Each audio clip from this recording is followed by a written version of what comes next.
Thank you for joining us for this month's Medicare Minute. This month, we'll be looking into the new year and new Medicare. So let's get ready to see what's new in 2026.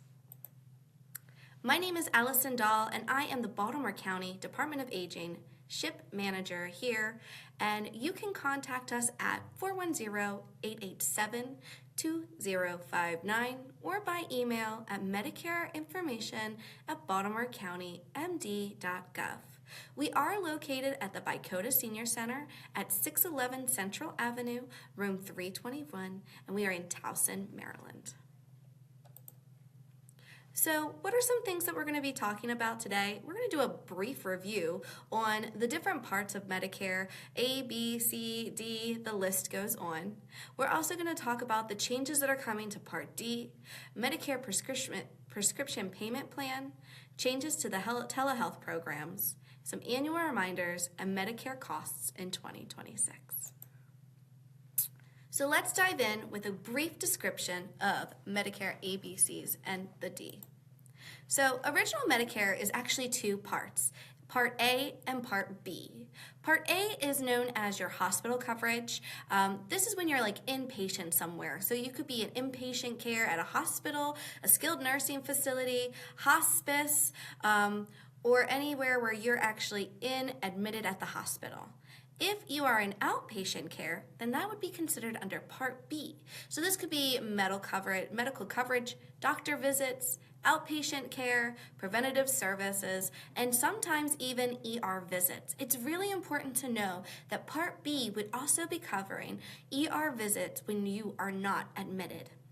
Another thing to note is that the original Medicare does not include prescription drug coverage or a Medigap policy, but both of these things can be added in to make sure you have full coverage.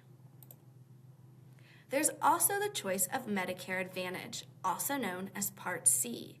This is like an all-inclusive plan that's provided through private insurers. It includes your Part A and Part B, and oftentimes includes Part D, your prescription drug insurance. The benefit of Medicare Advantage is that it may also include extra additives like dental, vision, hearing, fitness plans, and the list can go on. It's also important to note that Medicare Advantages are typically HMOs or PPOs. So you may need to stay within your provider network of the Medicare Advantage in order to make sure that your coverage is covered. And there is an annual out-of-pocket max, which is different than original Medicare. We find that individuals with Medicare Advantage often have lesser out-of-pocket expenses. So let's dive into about prescription drug plans, also known as Part D. These are standalone plans that cover your medical expenses when it comes to your prescriptions. They do include premiums, which is a total amount that you have to pay in to be part of the plan, and each plan has a list or a formulary that tells you what drugs are covered. As a beneficiary of a plan, you typically do have co-payments where you share the cost of the prescription drug that you're taking. Now, it's important to know that you must be enrolled in Part A and B to join in a Part D plan. This helps lower medication costs and protects you against high drug expenses. I get a lot of questions about Medigaps and supplemental plans. When a lot of people log in and they're like, oh, do I need a Medigap? They get overwhelmed with the amount of information that is given here. So let's really take time to focus on this topic. Medigap is an optional private insurance that helps pay costs not fully covered by original Medicare. Once you meet your deductible in your Part A and Part B original Medicare, you are typically responsible for 20% of the remaining costs, where Medicare will take up 80%. Medigaps like to come in and help you pay that 20%. It's important to understand that Medigaps only work with original Medicare, and you must stay enrolled in Parts A and B in order to have a Medigap. There's no provider network, as Medigaps are aligned with Medicare, so any physician that takes Medicare will also take your Medigap plan. And then individual coverage only. So this doesn't cover a family, it's just for you. And it's really important to remember that as you work forward into looking into Medicaps. How Medicaps work with Original Medicare. So I briefly described this, but Medicare pays first, and typically that 80% coinsurance. They go ahead and handle that. And then your Medigap will step in automatically and pay the leftover of approved cost. You may pay little to no out of pocket once you have a Medigap, but it really depends on your plan. And there are 10 plans in the state of Maryland that you could choose from letter A to letter N. Often people think that Medigap have an open enrollment period, and that's just not quite true. In the state of Maryland, we actually offer this rule called the birthday rule. Once you're already initially enrolled in a Medigap, you can use the birthday rule to change your Medigap plan. So that allows you to take the 30 days preceding your birthday to change the plan.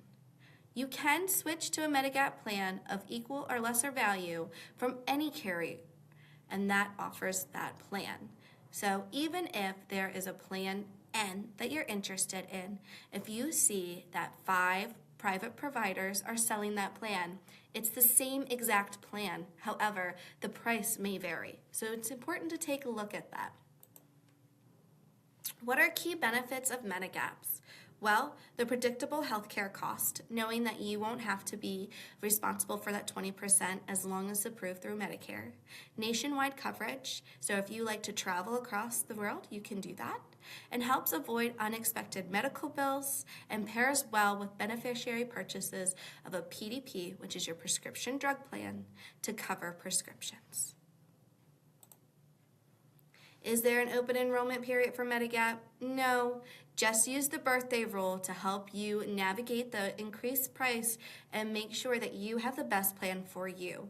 Like I said previously, it's important to know that you have the 30 days after your birthday to switch your plan without medical underwriting, which is when the private insurer company, will take your age and any health issues that you have, and they may change the cost of the plan based on those things. If you change the plan during the birthday rule, the 30 days preceding your birthday, you will not experience medical underwriting. So how do these all fit together? Well, you remember, Original Medicare is Part A and B. You have the option to add on Medigaps, which work only with Original Medicare, and a Part D, or prescription drug plan, with your Original Medicare. If you decide to go the route of a Medicare Advantage, also known as a Part C, know that that includes Part A and B, usually includes Part D, and cannot use with a Medigap. If you miss your initial enrollment period or decide to drop coverage, you may face penalties when enrolling during the general enrollment period. Well, I'm glad we got through that, and now we're going to talk about Part D changes in 2026. So buckle up, folks. This is going to be fun. From 2026 onward, the federal government will be required to negotiate prices for certain high-cost drugs. Last year, 2025, the federal government negotiated 10 drug prices. We are going to see those come into effect this year. This year, in 2026, they'll be working on 15 drugs that they are going to get the price negotiated and get down for our beneficiaries. This is going to take place every year until 2029. So let's find out what drugs they negotiated for 2026 and where you may see some savings. So these are the drugs that we're going to see a large cut in 2026. Some of these drugs are for diabetes, heart failure, arthritis, blood cancers, and so forth and so on. You are going to see these prescription drugs cut about a third. So this is really great for the beneficiaries that are receiving Medicare. This is the list of drugs that they are going to be working on for 2027. Ozempic, which is a type 2 diabetes drug, and then some other drugs that are really going to be beneficial for individuals who are receiving these really high out-of-pocket costs. So you can see that these changes are going to happen in 2027.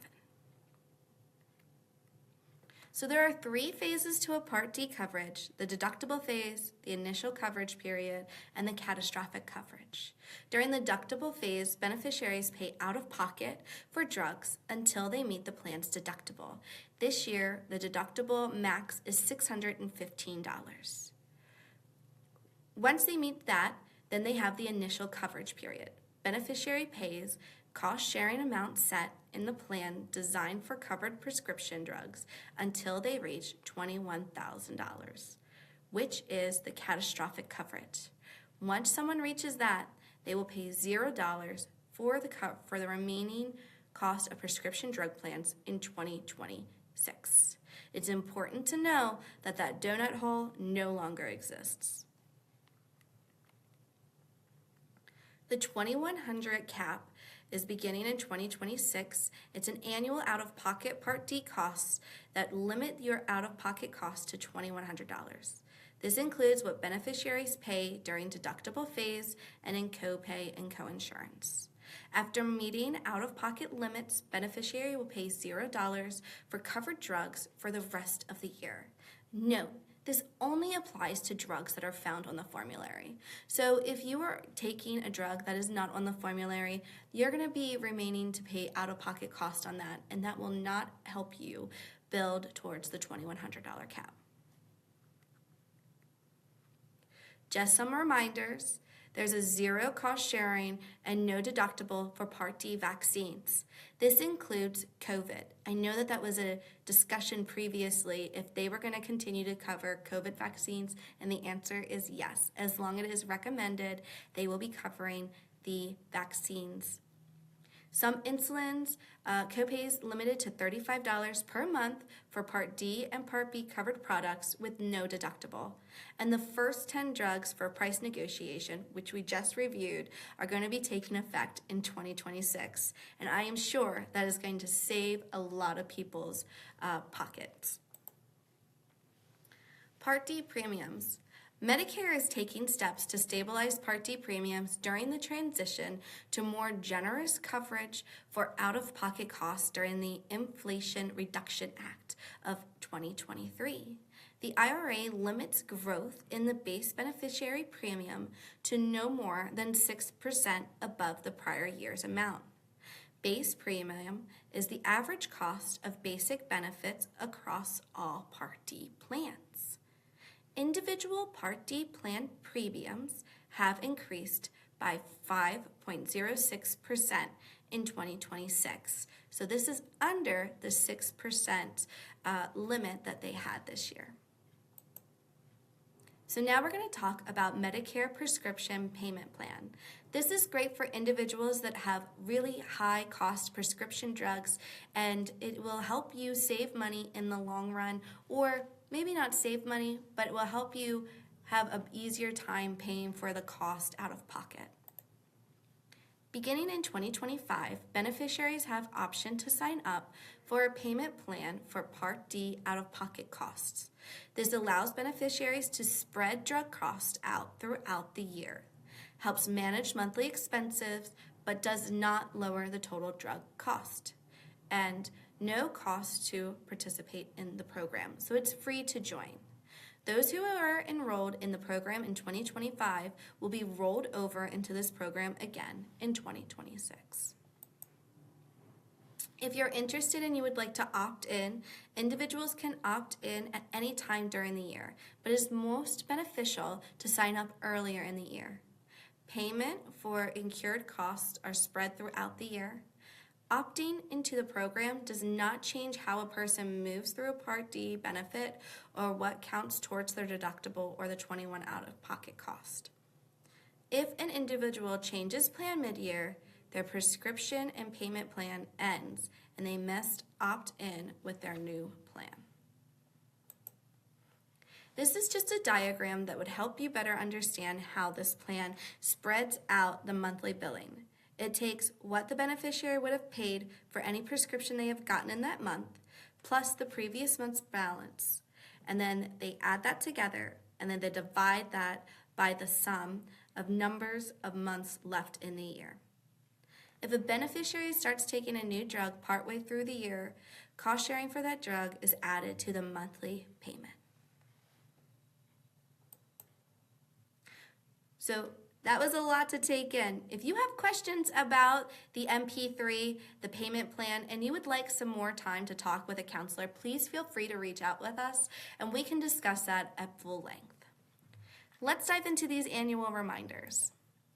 January 1st through March 31st each year is the Medicare Advantage open enrollment period. This is when beneficiaries who are currently enrolled in Medicare Advantage plans may make one change during this period. You can switch between the Medicare Advantage plans or switch to original Medicare with or without a Part D.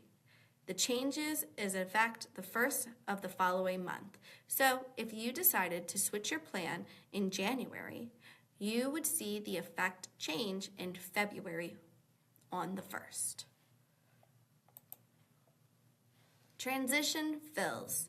A transition fill or transition supply is a temporary fill of a drug when a beneficiary switches to a new Part D plan and the drug they were taking is not on their new plan's formulary, or stays on the same plan, but for the next contract year, the plan changes how it covers a drug or adds prior authorization.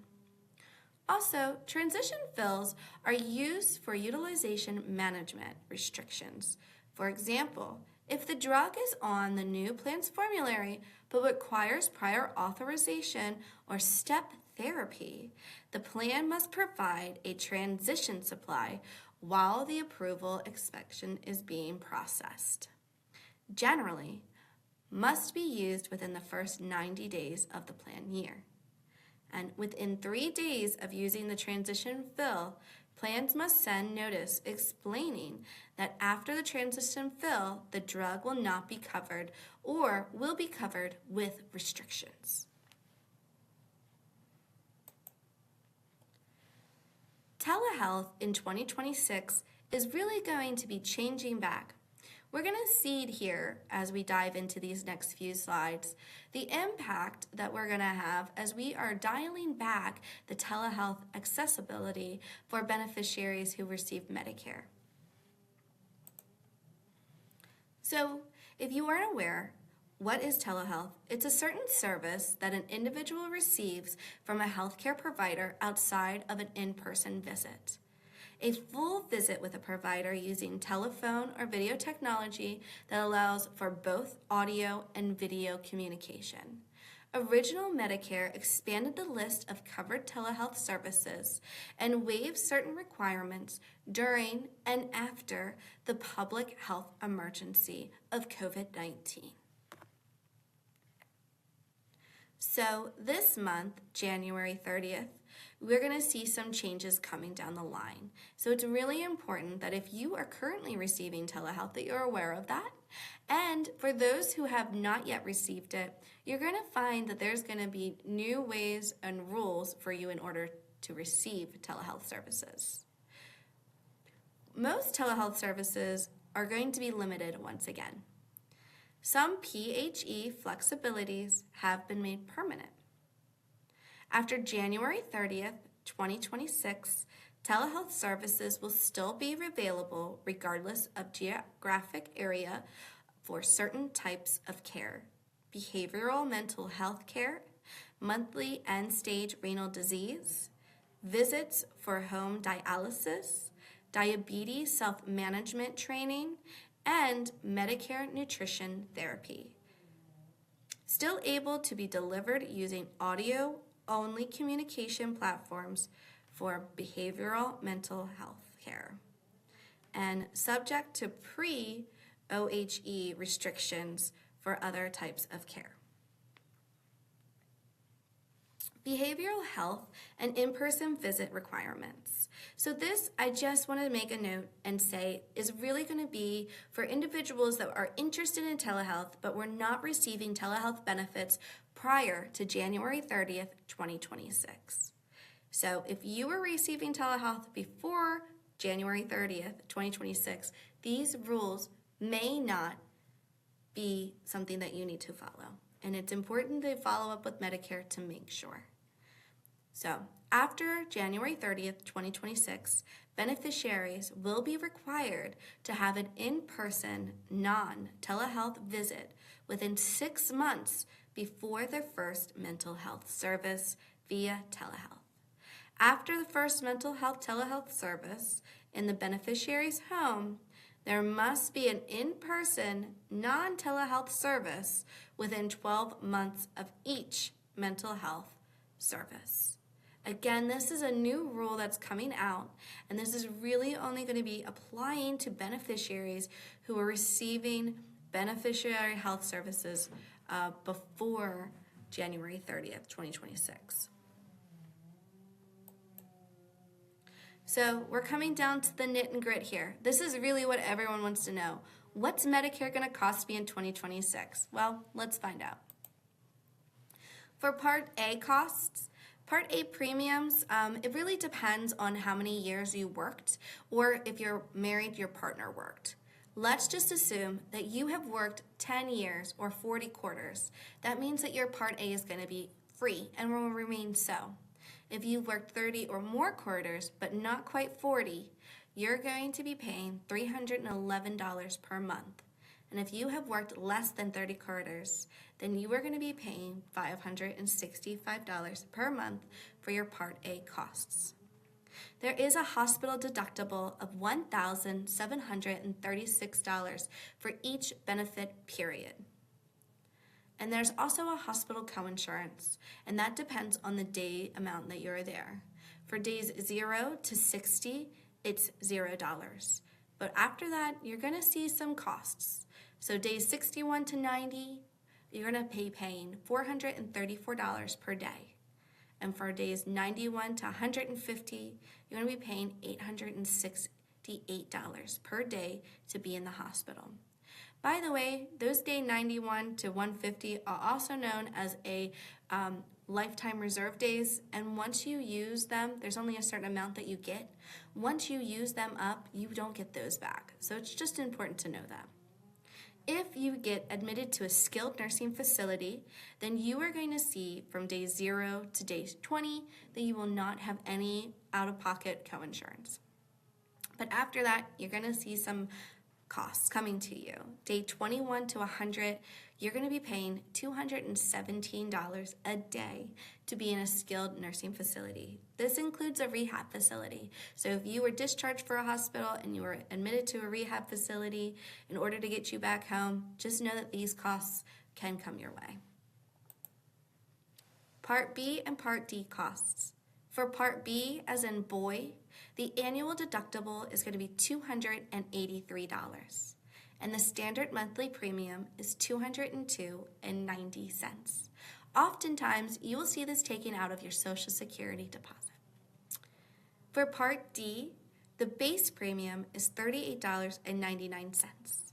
The max deductible is $615, and the out-of-pocket cap is $2,100. That is also the catastrophic coverage amount. Medicare Advantage costs for 2026. Premiums are going to be anywhere between $0 and $155. The Medicare deductible will be anywhere between $0 and $950. The drug deductible within the Medicare Advantage plan will be anywhere between $0 and that maxed amount of $615. Your max out-of-pocket is going to be anywhere between $5,700 to $9,250. There are several plans to note that are plans with Part B premium reduction, which means that these plans actually will give money back towards your Part B premium. It's also important to note that the majority of these plans are without a Part D or prescription drug plan. So often it is veterans that take up these kinds of plans, as they have to go to the VA to receive their medications. So if you're interested in that, you can definitely look into these 4 plans: the Johns Hopkins Advantage Tribute HMO, the Care First Blue Cross Blue Shield Advantage Salute, Health Springs Courage, and Altered Advantage Freedom HMO. And that is a wrap of all the things that are coming down through Medicare in 2026. Thank you so much for tuning in to this month's Medicare Minute. And again, if you ever need us or you have questions, please call us at the SHIP office at 410-887-2059 or email us at medicareinfo@baltimorecounty.md.gov. Thanks again, and we'll see you next month.